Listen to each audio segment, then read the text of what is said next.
I'm often asked by our smaller developer clients, how do I make the process of raising development finance quicker and easier?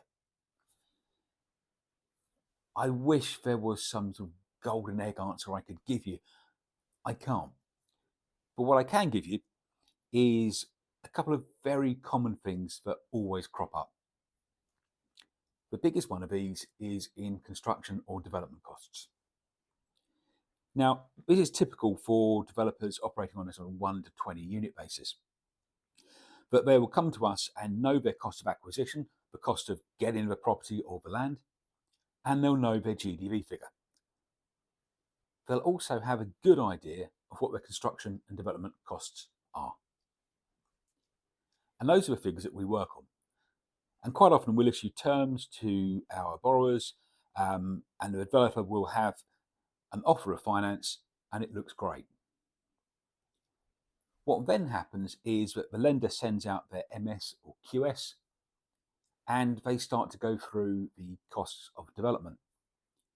And lo and behold, the cost of development come out higher than the figure we've been given by the developer. So we end up going back to the lender and renegotiating or getting a higher loan offer. That's fine, we can do that, but it delays things.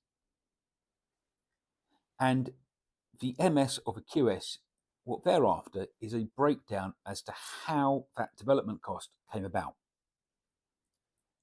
And it sort of stands to reason that your development costs should be the cumulative total of all the separate costs involved in the development. But too often we find that the developer has the total development costs, and that's normally fairly good, and they'll then go away and break that down line by line. And that's when the costs start to increase, because there'll always be something that's been missed out. And logic says it should be the other way around. That you should have a breakdown of all the costs and then come to your total, not go the other way. But we know that developers aren't quite like that. I understand that completely. But if we can get a breakdown of the individual costs far earlier, it does two things. It saves time in that we don't have to go back and change the loan amount.